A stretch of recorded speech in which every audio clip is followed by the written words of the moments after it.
Waba umuntu ongazi lutho wena oqhamuke izinto sezenzekile. Kodwa ngendlela okhuluma ngaye ngathi khona ulwazi onalo. Ngibuza ukuthi umkhona mama ngesandla sakho na? Cha, lutho dadewethu. Isandla sami cha.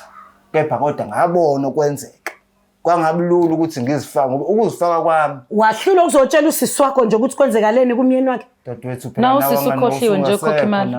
Osungasekho. Nawe ukhohliwe nje. Sesikhuluma ngomphefumulo la. Anginankinga. Nawe uyakhohleka njengoba nawe akhohle ukuthi wabona kwenzeka isimo, nawe wakhohle ukuthi imali iphumile efanele uhambe umazisi. Yabo kuthi kubuhlungu misiza ngakwena. Wabe usuwenza kanjalo nje.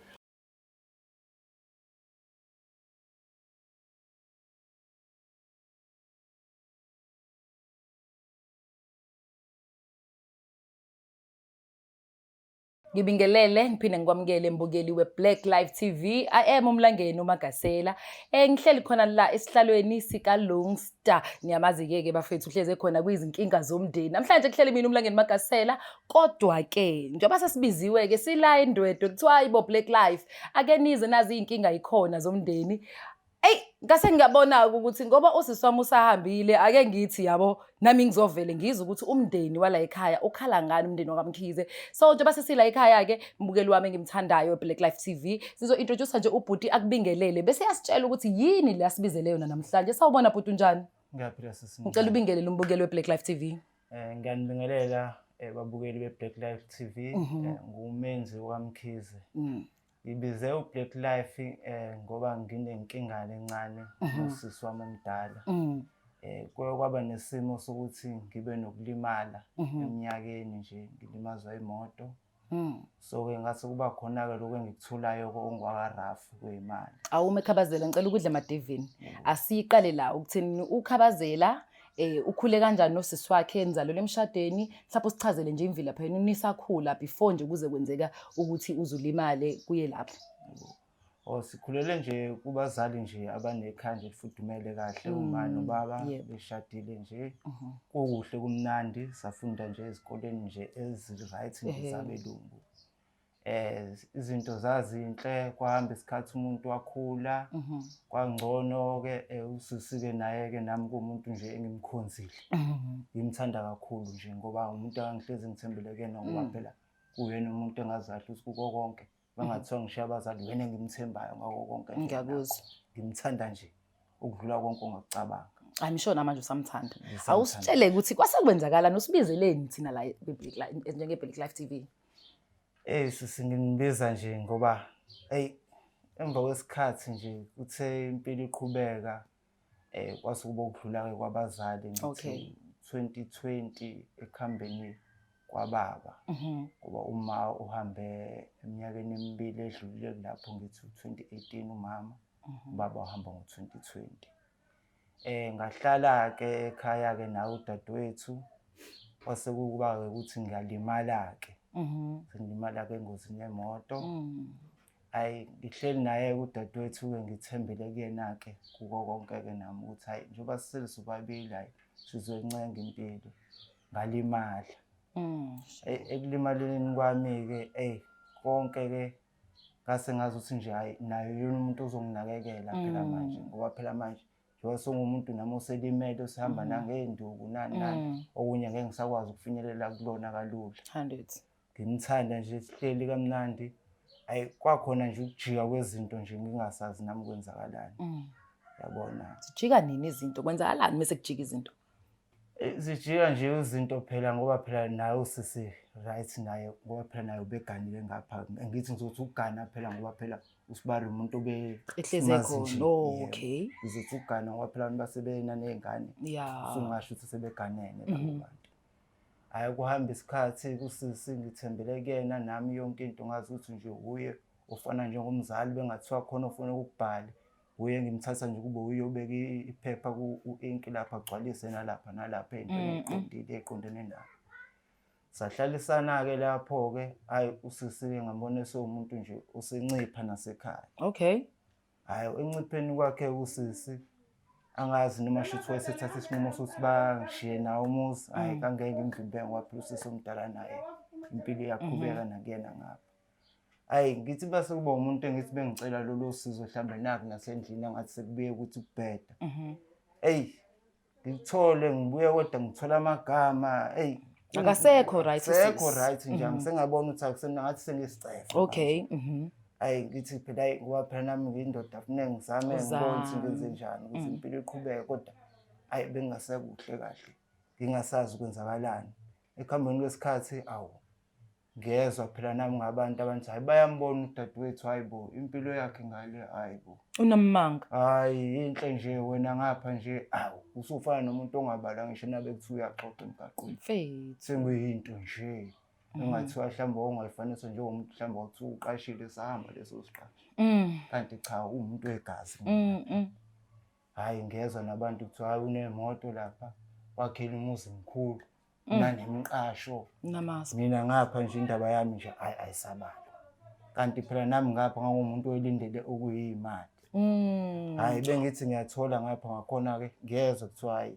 engathi imali yiyo le ebengiyilindele nami imake manake awungicacisele la ngesikhathi ulimala wahamba ubhalisela uRaf ikhadi lahlala kuba ikhadi phela ke ngabizwa ukuthi nami ngifike usogcwalisa lokwamakhadi kodwa kwasho kona ukuthi egcineni into ezophelela ukuthi ibe ngakuye njengomuntu obhekelele mina omdala I get you nami ngithemba ukuthi ngoba phela vele sisanda onye ekhaya ngeke akwenzele phansi uyazi manje ukuthi ungishiye kusebenzeni hayi usisike hayi ngabona nyanga ngoba nami futhi akasho lutho phela ngoba ngithembile ngeke lo ngimgxokoxa ngimbuze ngilindele ukuthi hayi uzoba umuntu othi nje mfowethu nakho etafuleni sekukanje athi hibere hawo nya dadewethu kuze kuba nje sengibona hayi isimo yo manje wena unazi insolo zokuthi ngathi le mali yakho le eyaphuma waphela uyamthemba lo muntu mfethu ukhumbula ukuthi ukhule naye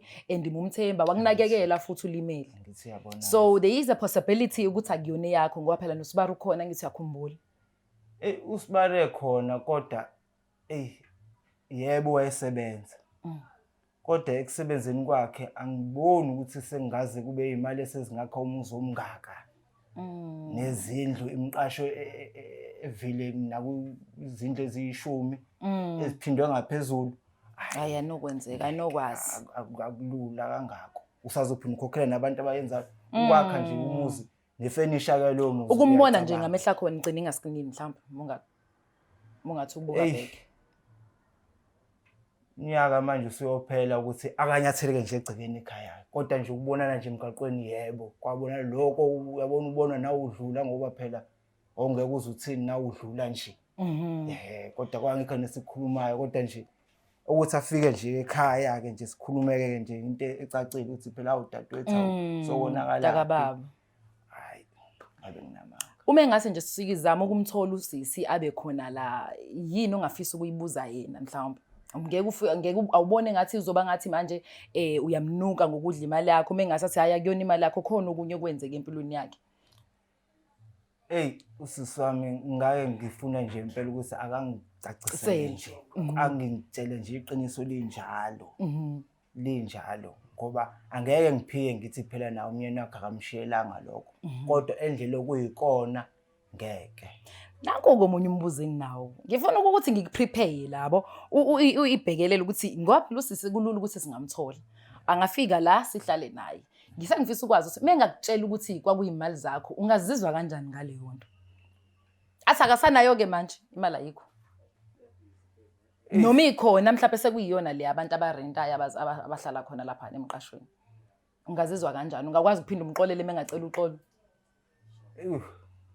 sengathatha isikhathi kodwa ngoba phela owegazi eyimali kuyahamba kudlule kodwa ngoba phela imali nayo impande yesona ngoba yona esiphilisa manje kuko konke ngiyakuzwa kodwa sengakuzama ukuxola phela naye kuba naye ewumuntu ozokwazi ukuthi sikhulume ukuthi kuloko nakho ke mina ke ngizuzana ngithola emva kwesikhathi esingaka elazi ke yena ke inani ngoba phela angilazi nami inani kodwa nginesiqiniseko sokuthi hayi kwakuyinani elihlakaniphile hayi khabazela senzeni kube lula yabo ngoba vele sebeshila ukuthi hayi ukhona usisi utholakele ukhona la ngaphandle ake sizame ukumthola nazo ichazela yabo uzobe usubeka nje ngendlela yakho ukuthi wena wamgcina nini, and emva kokuthi kwenzeka izinto ezikanje wazi ukuthi usisi wakho akasoza kulahla ngoba meseniphile nje nonke wakunakekela futhi nawe ngekhathi engekho right. Ake simlandi umbukeli weBlack Life TV, usisi uyatholakala ngaphandle.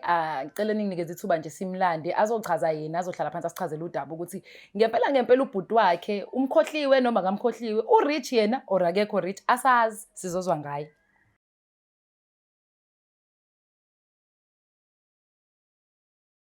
Uyothi usale kanjani abanye betetiliza bezidabhela ama-products aka-Black Life Traditional Pharmacy, walala wasala wavuka wayithatha ziyakala mzala. Ayi sesiphinde sabuya-ke naye usisi udadewabo wakhe ubhuti uMkhizo uKhabazela. Sibuye noma Mkhize kahle. Welcome back to Black Life TV. I am uMlangeni Magasela. Sifuna ukubingelela sisi unjani? Ngiyaphila, wena unjani sisi? Ngiyaphila. Ngiyaphila wangampela. Ngiyajabula ukukubona. Sengizokuningi ngawo. Nami ngiyajabula ukubona. Oh. Uyamkhumbula ubhuti? Ngiyambona, ngiyamazi ubhuti wami lo. Mtakama. Yebo, umtakamana lona kusami. Thina sobabili nje sesisele naye. Ngaphandle nje kokumosha isikhathi, ngicela ubingelela umbukeli weBlack Life TV bese uyazisho ukuthi uba owakaba. Ngiyanibingelela abo Black Life babukeli beBlack Life TV. Mina nguSibongile wakaMkhize, ngihlala khona la eNdwethu. Sibongile, awungitshele nje i-background yakho nobhuti wakho nikhule kanjani? Hawu Usasho kuhle okuningi kabi nje. Yebo, uqinisile sikhule kahle, akushilo kuyiqiniso, sikhule kahle nobhuti ekhayeni elifudumele. Abazali bethu basishiya nje sobabili sinaye emva kokudlula kwabemhlabeni ngoba mangaphonsisi ubaba wadlula ngo2020 uma wadlula ngo2018 sasala sobabili naye ubhuti. Ubhuti ubekudaba la. Yebo. Bhuti, uyambona usisi uzizwa kanjani umbono? Emva kwesikhathi eside wamgcina. Nginokujabula ngoba phela igazi lakho kade ngamgcina. Kodwa phela khona lokho ngoba phela kunokunye okulingayo. Imibuzo le ngifisa ukuba nempendulo nje ngazo. Kodwa kumbonayo ngiyajabula. Awumbuze nangiphambi kwakho. Dadewethu njani? Ngiyaphila bhuti njani? Hayi ngiyaphila sisi. Sisi nginembuzo la dadewethu. Ngibona nje dadewethu solo nje wanyamalala la ekhaya wangishiya nje ukubona nje nginabani. Angazi nokuba ngenze njani, ngadlani ngisho nje ukuthi ke nje uvele emva kokuba phela nawe dadewethu wawazi ukuthi emva kokuba kulimala kwami angithembe wena kuwo konke. Nawo ke phela ke dadewethu kuhamba isikhathi angitholi lutho, akwenzeki lutho. Ngapha ngezwe ukuthi hayi uhleli kahle dadewethu Andlebeni. Bayangitshena phela ukuthi hayi wakhile lapha muzi mkhulu, nami kwaba nokudlula ke phela ngibuyela buqamama. Ngingeke phela ngimane ngikudela ke ngoba phela nami ngangihamba ngokolunye uhambo nami lapho. Kodwa nje ngabona ukuthi udadewethu kodwa sengazange ngishiya ngalolu hlobo eyazi isimo nje awusaqhamuke naloko konje ukuthi nje mfowethu hayi ubambe nako lokho mhlawumbe ungakwazi ukuthi ubone nako ukuqhubuzela ukuthi uphile. Lutho dadewethu emalini lutho awusabona nawe impilo yakho nje yinhle ngale. Awu bhuti awukambe ngoba ngithi akusikhathi eside nje sigcinene nawe ngifika lapha ekhaya. Yebo. Okay. Wena uyakwazi le ngihlala khona ngithi? Ngiyakwazi kodwa ke Man, uyakwazi. Yebo uyakwazi sisi. Ngifuna singalibalekeli leli lokuthi wamsiza uyabonga ngalokho. Kodwa manje izinto zakhe njengoba zingahambi kahle njengodadewabo abangithi umntakamawuzi wajabula. Kwase ke izinto eziningi ezenzeka kuyena kwabhaliswa izinto ngoba elimele. Kodwa kwaba uwena njengosisi omdala kuyiqiniso ukuthi zasala ngakuwena wena wasayini wathola namaphepha. Kunjalo sisi. Umbuzo wami uthi ngoba uyangazi la engihlala khona. Lokhu akakushoyo ukuthathelaphi ngoba phela ifu eze ukuthi mhlambe khona okukhona nakuzwayo njengosisi wakho omdala. Wayi engeze kumina azongibona noma mhlambe kube khona indlela thize angena ngayo sisi engibuza mangabe khona into ayaziya isolayo. Okay. Umgcine nini ubhuti? Siqale la. Akusikhathi eside mhlambe amasonto amabili. Umgcina yini nje okwamchazela yona? Uyazi ukuthi wena usunamabhizinisi izinto ehamba kahle. Asicele la kuyiqiniso yini ukuthi ikhona ibhizinisi onalo? Amabhizinisi akhona amabhizinisi enginawo. Uyazi kodwa ubhuti wakho njengoMntakama. Noma phela bese siqhelelene ngengazi ngoba bese siqhelelene naye. Yena mhlawumbe mangabe khona into ayizwayo wayangezi kumina azobuza ngoba uyazi ukuthi mina benginomkhwenyana mina. Manginomkhwenyana uyazi ukuthi khona nami besebenza. Wayena abesebuza lemibuzo noma kunabantu abamphushayo mhlawumbe ngami mhlawumbe abamtshela ngami. So ngokwakho ku-wrong ukuthi ubhuti afuna ukwazi iqiniso ngoba phela njengoba besibizile la ekhaya ufuna sizomsiza nikwazi ukukhuluma. Sisingakuphula ulimi okokuqala nje uyazi engihlala khona. Wayi azongibizela amakhamera azongibizela nawe sisingakwazi ungangazi. Yini ebimhlula ukuthi sihlale naye pha ubhuti nosisi sibabili kuphela sisele ekhaya naye. Yini edala ukuthi yena akwazi ukuthi azazobizana na engazwanga uvo lwami azazongibuza ukuthi hawu sisi kukanje kanje wayi agijima abizeni naqala akabizi ngani mina. Okay ngiyenzeka ukuthi usibiza thina ngoba uyabona ukuthi wena udaba cha uhlala phezulu kwalo ukhumbula ukuthi njengosisi wakho omdala uyakuhlonipha okuqala lokho. Okwesibili uyakuzwa lokho akuzwa la ngandlebeni ukuthi khona okushaya amanzi kodwa manje akakwazi ukuthi akuconfront ngokuhlonipha kodwa siyabona ukuthi iBlack Life TV ingakwazi ukungisiza ukuthi sikhulume nosisi ahlambuluka ashiqiniso ukuthi kwenzakalani ke mhlawumbe ngosisi imali. Okwamabhizinisi lawa ashoyo umkhana wami aphunyelwa imali wayesebenza. Uyakwazi futhi lokho? Ngiyakwazi ukuthi umkhwenyana ubesebenza. Kodwa dadewethu lokho ngixakayo ukuthi lokho usunawo kodwa usho ukuthi ngabe uyiko konke. Awukwazi wena awukwazi lokho ngesikhathi eshona ubhuti uyawazi amabhizinisi noma awazi noma mhlawumbe usukhunyiswa ukuthi mhlawumbe ubona izinto esengizenzile. Phela dadewethu okusebenzeni kwaSibari angikholelwa ukuthi bengaze kwenze lezi ayindonga engakaya. Manje wena ungakuphula ulimi manje wena ngalokho ngiyekela khulume sisi mnika isikhathi aqede. Yebo dadewethu ngisho nabashana nganza ku sengimiswa ngale kwesango ebekade ngenzeki kodwa base ngifika manje sengimiswa ngale kwesango sekube kuthiwa awukho ilapho ngabona ukuthi cha angabe umuntu osicefe ngoba ukhona uyakwazi ekhaya uyofika ube neqiniso njoba ngangikuthembile nje. Angasiboni isidingo singaze ngoba ngumsindo. Umiswa abashana ngaphandle noma umiswa yimina ngaphandle. Izingane zakho phela ngeke. Awungifoneli ingane ke yini ungangifoneli uthi hawu sisi kunento eyenzeka la engayithandi kanje. Dadewethu ifoni wanginika yona mina kwaba ukuthi nje wangifonela kwakabili emva kwalokho hayi sesube ifoni nje eringa ngingazi ukuthi iphelelaphi ukuringa kwayo. Ngingasaxhumaneki nje kuwe ngizibuza. Sisi uyalazi iqiniso nenhliziyo yakho njengamanje ucasha ngesipho. Awusitshele nje iqiniso ukuthi imali ikiyaphuma noma ayikazi iphume. Amabhizinisi onawo awamkhonyana noma imali kaBhuti eyaphuma. Sisi amabhizinisi enginawo akamkhonyana wami. Imali eyaphuma yamkhonyana wami. Kwaphela nje kanjalo. Yini kusabisa ukuthi ukhulume nosibhuti wakho ukuthi hey njobe seshonile kubaba ekhaya sekuvele kwenza kanje njengengane yakini kade uyisiza nawe uyibonile imele muyisiza njobe ilimele ngoba wazi usikhona ukuzophuma noma muyisiza nje ngoba kuyingane yakini njobe uthi wena uyayithanda. Mengisiza njengobhuti wami njengobhuti wami mina ngusisi wakhe omdala. Yini ke seshintsha ke emva kwalokho washonela umkhonyana kwase kushintshaphi ukuthi ubhuti wakho? Akukho kwashintsha sisi. Pho indaba ubhuti engazi indaba ingane zimise emgaqweni.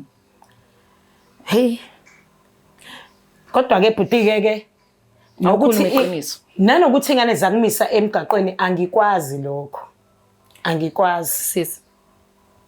Sisi engikutshela kona ngimtshela iqiniso. Angikwazi lezi insolo futhi ayisolayo ngizangithusa ngoba konke mina enginakho amandla endoda yami. Yimali ezaphuma zaphumela indoda yami. Imqasho emingaki onayo? Imqasho u20. Ha! Okay. U20 phezulu u10 phezulu u10 ngezansi.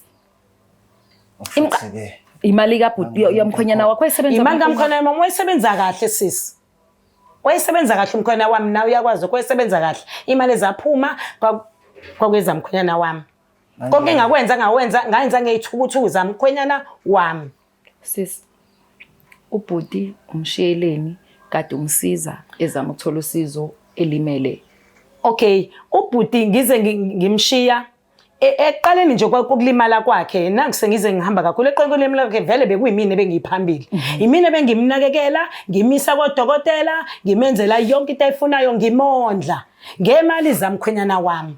Siyahlambuluka la. Yebo, ngiyamazami khona wami. Angisho engangikwenza ukuthi ngangilindele inkokhelo mhlawumbe kuyena ukuthi mhlawumbe njobe elimele ngilinde ukuthi if esenotho kokufanele ngikhokhele cha.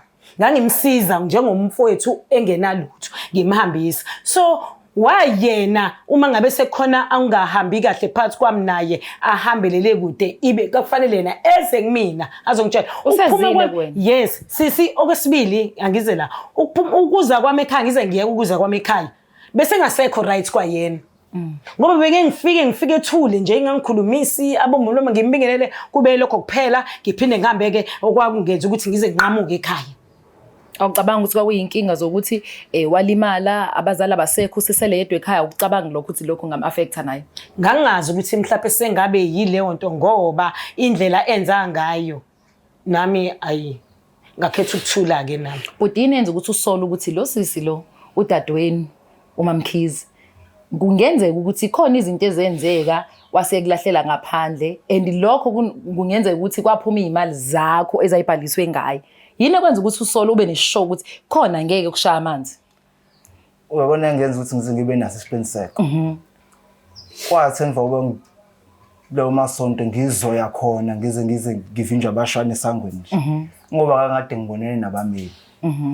Bangitshela ukuthi yonke into isiqondisiwe udadweni uhambe namakhadi akuyiwona azofaka imali kungakapheli ngisho izinyanga ezintathu. And bayakutshela abameli. Bangakholelwa ukuthi bengangitshela into engayona namaphepha baliveza ukuthi nakho la usayinde khona manje ukuthi imali isizongena kuwe konke. Asingasimoshi isikhathi. Wathula kodwa sesilutho ngathi ake nginike isikhathi. Ngingakuphuli kulimbudi ngiyakuzwa. Konke ebekwenzeka bekenzeka through wena ngendlela obusuwenza ngayo kumina. Ngoba nami ngibane ngathi awuthi ngithule ngibukela isiphetho. Yebo kunjalo konke okusho abameli kuyikona. Hawu. Nakya. Kodwa ke njobe ngishilo bhuti ukuthi konke okushiwa abameli kuyikona. Kodwa ke njengosisi wakho omdala ubhuti ngithi ke ngoba usubabizile abaka Black Life. Ngicela sihlale phansi angithi njengabantu abazosilungisela inkinga ngicela sihlale phansi ke sikhulume ngoba konke lama business futhi owabonayo akhona. Manje usho ukuthi ukube bengabizanga nje uBlack Life usho ukuthi dadewethu ubuzothula ngoba phela side lesi sikhathi usudle wena kwamnandi kanje. Bengisana amaplani bhuti bengengithule bengisana amaplani bengisana amaplani bengivele ngizokhuluma. Bengivele ngisazokhuluma bengisayinika isikhathi okokuqala nje engizokuchaza futhi ngikhambisa ngikizela ubudokotela kwakuyimali angisho ukuthi ngalokho ngithi ngaze ukuhambisa umuntu kadokotela. Wayake sisimanga sengithi ngiyabala imina engangiqasha imoto imina engangimqashela abantu ababemsiza yebo njengosisi semdala bemsiza mangabe kufika nemoto eyayizomthatha ngangisiza umuntu amthathe amqubula amfake emotweni. Uma ngabe futhi sekubuya fanele ngicele lowo muntu nalowo muntu ngangimkhokhela. So dadewethu sengaze kwenza ukuthi uzungizibe kodwa nje besimo ngangise bengisana amaplani siphuti bengisana amaplani bengeke gcine lapho ngoba hayi ukuthi kwazona imali zakho ngiqedile ngiqedile zikhona imali zakho isakhona ekhona engayifiki. Why ungakhulumi nobhuti wakho ukuthi sekwenzeke kanje? Yingoba ubhuti besahambela kude nami. Wena phela unemali yakhe nje akuwena yini ofanele uyekene ukuthi bhuti wami sekuze kwalunga nakho kuhambe kanje nakanje. Ngiyakuzwa sisi. Awuyiboni lento uthi yenza uqhayeka komndenini? Yebo ngiyakuzwa kusho ukuthi vele nami ngabe umuntu oyicabangela mina. Kodwa ke imali vele. Njengoba usubala nokuthi wawuthatha imoto uyiqasha. Phela lapho ke sisike lapho ngingasho ukuthi phela njengoba ngisho ukuthi nginganamaplani kufanele ngiqale ngikhiphe nami imali mina. Khipha imali mina nami engangimhambisa ngayo. Kanjani imali yabantu? Kakufanele ngenze njalo phela ngoba ngiyazi ukuthi make ngamnika yena imali wayezondiza ahambe kakhulu. Bhuti uzizwa kanjani? Wezondiza ahambe kakhulu ngabona ukuthi mina ngizikhiphele mina imali engangiyisebenzisa ngiyisebenzisela yena ukuthi ahambe odokotela nabantu ababemsiza engangibabiza bemsiza ngibakhiphele leyo mali ngimnikeze ngibanikeze labo bantu. Dadewethu ngangafike ngikuthembe ngokukhulu okungaka ebasubona sengizobaleka ngedlanzana le mali okhokhelela labo ke ukuthi uthi ke kwafuneka bakhokheleleke labo bantu ungavungisiza njengegazi lami. Kona ke iphutha laba lapho ke bhuti wami. Akulona iphutha lela mabomo. Bhuti wami uke wangiluma futhi ukuthi umkhwenyana wakho usibari wakho rather uyazi nokuthi wadlula kanjani emhlabeni ungitshela eceleni. Awungithatha ungibeke kuleso story sokuthi kwenzakalani. Yabona-ke okwasibari ngabonela ngawami nje amehlo. Kwasho kona ukuthi ngoba nami phela inhliziyo yayisayihluthukele futhi-ke ngibona ukuthi awukho engizothi ngiyokwenza lapha ngoba egcineni vele kuzofana ukuthi nje ayikho lento ebengiyenzile. Usangakujika athi hhayi mhlambe yimi ebengihlanganisela ngoba phela sinale simo sami nawe ungasakubonakali ngasazi kwenzakalani. Wathi nje qeda nje ukusho nje imoto omsebenzi nale ebuyimshiya ngithi bebuyihlale kuyena. Yep. Lezi insuku ebingahlali-ke kuyena-ke imoto ngabona nje bafana bebhudubezana nje lapha. Hayi ngagcine ngizwe nje hayibo-ke ma hayi ngabona kodwa bafana-ke nje impela phakama okumbese kucwebezela nje kangasakwazi ukuthi ngisondeleke. Ngiyakuzwa bhuti angikuzwisisi kahle. Ngamanye amagama ufuna ukungitshela ukuthi unesandla ekuhambeni kwamyeni wami? Cha sisi, yibona lo engangobaleka amagama akho ukuthi ngoba naye usibali kube kuthiwa wayekabe esinda. Bhuti ngoba uwena owaphuma naye, uphuma naye ekhaya. Ngathi mangikubuza wathini kumina? Phela uSibari umngani wakhe vele before ngithi nihlangana ngazi noma kuyiqinisweni lokho. Siyazana egcineni phela ukhumbule dadewethu ukuthi uzumazi nje wamazi ngami. Ngiyakwazi lokho, yebo. Kodwa ke ngendlela okwenzeka ngayo bhuti ngakubuza waba umuntu ongazi lutho. Waba umuntu ongazi lutho wena oqhamuke izinto sezenzekile. Kodwa ngendlela okhuluma ngaye ngathi khona ulwazi onalo. Ngibuza ukuthi umkhona mama ngesandla sakho na? Cha, lutho dadewethu. Isandla sami cha. Kepha kodwa ngabona okwenzeka. Kwangabulula ukuthi ngizifaka ngoba ukuzifaka kwami. Wahlula ukuzotshela usisi wakho nje ukuthi kwenzekaleni kumyeni wakhe? Dadewethu phela nawe usukhohliwe nje ukhokha imali. Osungasekho. Nawe ukhohliwe nje. Sesikhuluma ngomphefumulo la. Anginankinga. Nawe kuyakhohleka njengoba nawe akhohle ukuthi wabona kwenzeka isimo, nawe wakhohle ukuthi imali iphumile efanele uhambe umazisi. Yabo kuthi kubuhlungu mesiza ngakwena. Wabe usuwenza kanjalo nje. Ngoba wena umuntu ongazi lutho nje ongazi lutho phela nje. naye ngimazi umfowethu umngani nami. Nomdlalo bethu bangasekho ngaleyo ndlela. Sesile sobabili nje bhuti. Awukazi ukuzange ucabange nje wena ukuthi kube khona nje ongiluma indlebe njengosisi wakho. Yebo ngikonile bhuti kodwa kwakufanele kube khona ongiluma kona. Kodwa hawu bhuti. Ukube kangikwazisa wonke ukuzijike nje ubijika-ke manje indaba. Angithi ayizojika futhi kube ukuthi yimi esengazi ukuthi engenza ngoba mhlawumbe ngiziphiliselela. Angabomthemba umuntu. Yes bhuti ngikonile nami ngezimali zakho. Hawu kodwa lokho esengikuzwayo ancobe wathula nakho waze wafa. Ancobe uthule nakho waze wafa bhuti. Ukube ake sithi ke dadewethu ngangena-ke lapho. Kuvele kujike kuhlabeke mina-ke. Wawuzothini? Angithi kwakuzothuleka kwami kuphele kanjalo. Ngoba kube nami ngavela ke wayezobona basethi yimi esengimfakele yazi ngivusela ilonda bhuti ngivusela ilonda ancobe wathula nakho akuyinhloso yami lokhu engiwenzile kwena kusangalungiseka mina umkhonyo wami usazobuya kodwa buku uyaxolisa kalula kanjani yena ukuthi wabona hayi ukuthi waba yiphathi yaleyo nto ukungitshela waphika yonke into sisi ukungitshela nje waphika yonke into ebe waphuma naye endlini washo wathi mina ngimshiye endaweni ukuthi engaqamba manga wayiphosisa yini ekugcineni dadewethu kunjani namhlanje wengaqamba manje lokho asengitshela kona ke kumanje ukungiluma nje indlela ukuthi ngabona ukungitshela nje ukuthi ngabona ongeke dadewethu uthi usuyafika manje ngoba usuzongitshela lezi ezibhlungu engathi ngizokukholoshela mhlambe ngizojabuliswa isimo sethu nami naye kangukho engangakwenza kakungekho ngoba uyazi nawe ukube dadewethu okade umuntu oseduze nami ongeke ukuvimbele ukuthi uzuwazi ngoba nginesiqiniseko ukuthi ongeke uzube nani lezinsolo osuyijikisa manje ukube okade useduze nami nje futhi uyabaza ababulali bomyeni wami yabazi angibabonanga kodwa ngasibona isimo senzeka isigameko ukube ngangizifaka nami mhlambe kwangabe yini ukuze siyaphambili into enginothisile uqala mesiqala udaba lethu ubhuti uyakuthanda kakhulu njengodadewabo nawe futhi ngikubonile lokho umongeni ukuthi uyambona umfowenu uyamthanda kuko konke osekwenzakalile okubhlungu noba uthuni limele ngokwami ukubuka noba uthuni limele ngendlela engafani ukufa ngala nayo impilo yakhe imile kodwa kunezinto ezenzeka futhi walimala lo muntu akakwazi ngoba uthole phela uRafu musakwazi ukuthi ungakwazi uphinda usebenze and when on the other hand uyakwazi uqhubeka wenza amabhizinisi izinto zakho zihamba kahle kodwa ubhuti ngala uyakhala mina mengifisa nje kungalula ukuthi ningakwazi ukwenza ukuthi nixolelane nithelelane amanzi ukuze kuqhubekele phambili bese uyasho ukuthi ungamsiza kanjani ubhuti wakho ukuze naye phela isilonda siphole